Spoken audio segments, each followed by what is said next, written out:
बिहार की तर्ज पर अब निर्वाचन आयोग पूरे देश में लागू करेगा एसआईआर। इससे बचाव की क्या है तैयारी? जब आपके राज्य में चुनाव होंगे तो आपको कौन से डॉक्यूमेंट तैयार करने हैं जो आपकी नागरिकता में भी काम आएंगे? इन्हीं सब विषयों को समझने के लिए वीडियो को पूरा देखें, स्किप बिल्कुल मत करें। वीडियो स्टार्ट करते हैं। दोस्तों जरा सोचिए, अगर कल सुबह उठते ही आपको ये बताया जाए कि आपके पास जो आधार कार्ड, वोटर आईडी या पैन कार्ड है वो नागरिकता साबित करने के लिए मान्य नहीं है, तो आप क्या करेंगे? हैरान रह जाएंगे ना। यही सवाल आज पूरे देश के लोगों के मन में उठ रहा है, क्योंकि बिहार से शुरू हुई एसआईआर प्रक्रिया अब धीरे धीरे पूरे देश में लागू होने जा रही है और इसको लेकर चारों तरफ बहस छिड़ी हुई है। दोस्तों आपने देखा होगा कि बिहार में लाखों लोगों के नाम वोटर लिस्ट से गायब कर दिए गए। इसमें सिर्फ मृतक लोगों के नाम नहीं हटे, बल्कि ऐसे परिवारों के भी नाम गायब कर दिए गए जो पीढ़ियों से उसी इलाके में रह रहे हैं। वजह सिर्फ इतनी सी थी कि उनके पास सभी जरूरी दस्तावेज मौजूद नहीं थे। यह मामला किसी धर्म या समुदाय से जुड़ा नहीं है, बल्कि सीधा सीधा डॉक्यूमेंटेशन से जुड़ा है। सोचिए जरा, जिन लोगों ने अपनी पूरी जिंदगी एक गांव या कस्बे में बिताई, जिनके दादा परदादा वहीं के थे, उनके नाम महज इस वजह से वोटर लिस्ट से काट दिए गए क्योंकि उनके पास पुराने दस्तावेज नहीं थे। और दोस्तों यह समस्या केवल बिहार की नहीं है। प्राकृतिक आपदाओं से जूझते राज्य जैसे उत्तराखंड, हिमाचल या असम में हर साल लाखों लोगों के घर परिवार और उनके सारे कागजात बाढ़ में बह जाते हैं।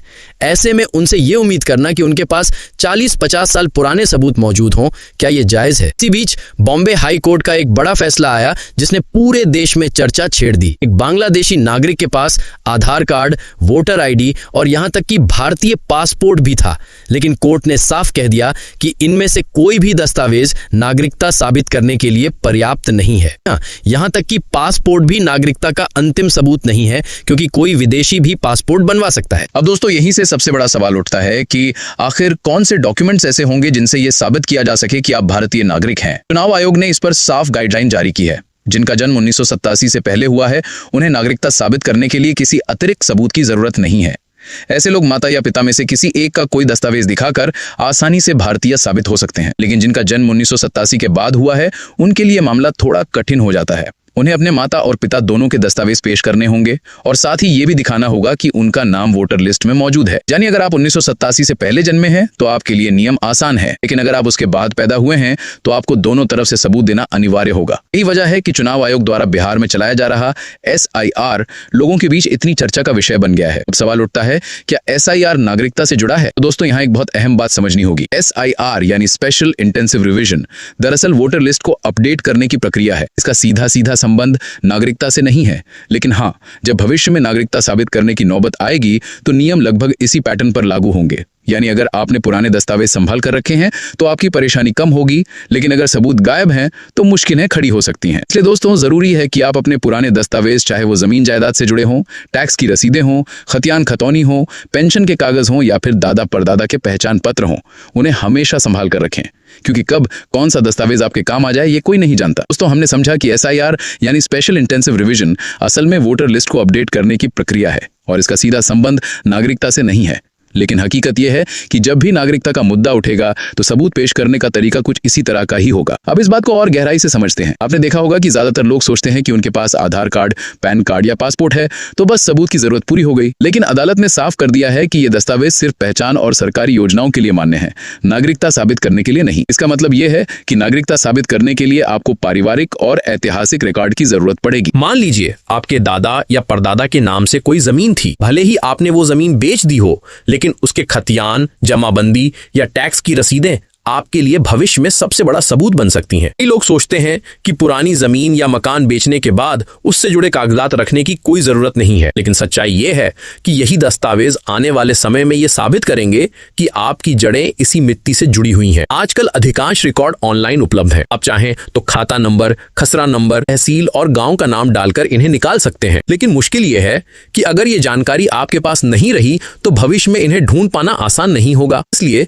समझदारी यही है कि पुरानी जमीन जायदाद के कागजात को हमेशा एक फाइल में सुरक्षित रखा जाए। दोस्तों यहाँ एक और बहुत बड़ी गलती लोग करते हैं। जब घर के किसी बुजुर्ग का निधन हो जाता है तो उनके कागजात हटा दिए जाते हैं, चाहे वो आधार कार्ड हो, वोटर आईडी हो, राशन कार्ड हो या पेंशन का पासबुक। लेकिन ऐसा करना एक बहुत बड़ी भूल है। कम से कम अपने दादा तक के डॉक्यूमेंट्स हर परिवार को सुरक्षित रखने चाहिए। सोचिए, अगर आपकी उम्र आज 40 से 50 साल है और आप 1987 से पहले जन्मे हैं तो आपकी नागरिकता साबित करना आसान हो सकता है, लेकिन इसके लिए भी आपके पिता का कोई ना कोई प्रमाण पत्र आपके पास होना चाहिए। अगर आपके पिता या दादा का रिकॉर्ड गायब है तो मुश्किलें खड़ी हो जाएंगी। अब दोस्तों, एक अहम सवाल यह है कि क्या इसमें धर्म या जाति का कोई भेदभाव होगा?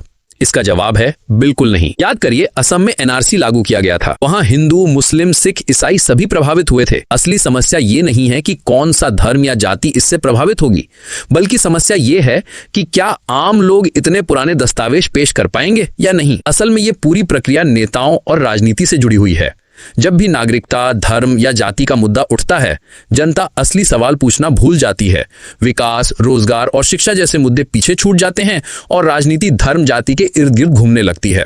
नेता चाहे सत्ता में हो या विपक्ष में, दोनों इस मुद्दे का फायदा उठाते हैं। सोचने वाली बात यह है कि जब आम जनता से 40-50 साल पुराने डॉक्यूमेंट्स मांगे जा सकते हैं, तो क्या नेताओं को भी वही सबूत दिखाना चाहिए या नहीं? अगर जनता नेताओं से यह सवाल करना शुरू कर दे कि पहले आप अपने दादा परदादा के डॉक्यूमेंट्स दिखाइए, तभी हम आपको वोट देंगे, तो यकीन मानिए देश की राजनीति का चेहरा ही बदल जाएगा। दोस्तों, सच ये है कि अगर ऐसा हुआ तो देश के 90% नेता खुद अपनी नागरिकता साबित नहीं कर पाएंगे और शायद चुनाव लड़ने से पीछे हट जाएंगे। लेकिन अफसोस, हमारी जनता सवाल नहीं करती। हम धर्म और जाति के नाम पर वोट देते हैं और उसी का नतीजा है कि बार बार वही राजनीति हम पर थोप दी जाती है। असलियत यही है कि भारत में सत्ता की लड़ाई हमेशा आम जनता की कीमत पर लड़ी जाती है। वोट हमसे लिया जाता है, सरकार हमसे बनवाई जाती है और प्रताड़ना भी हमें ही झेलनी पड़ती है।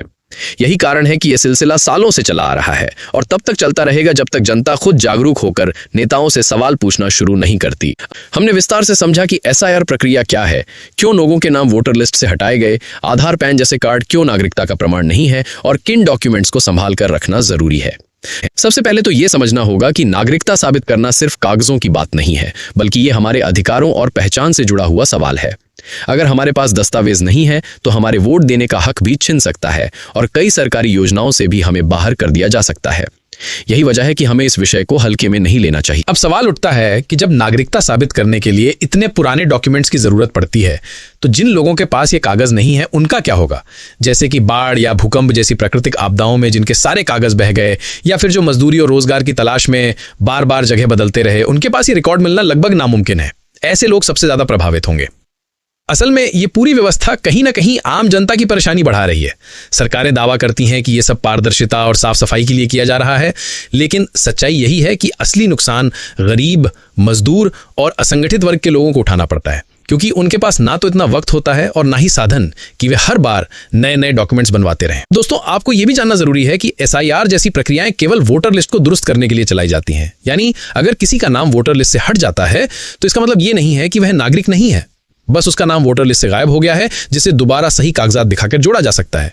लेकिन डर यही है कि भविष्य में अगर नागरिकता साबित करने की नौबत आती है तो यही पैटर्न लागू होगा। इसलिए समझदारी इसी में है कि हर परिवार अपने 3 पीढ़ियों तक के कागजात सुरक्षित रखे। दादा परदादा तक के रिकॉर्ड संभाल कर रखना जरूरी है।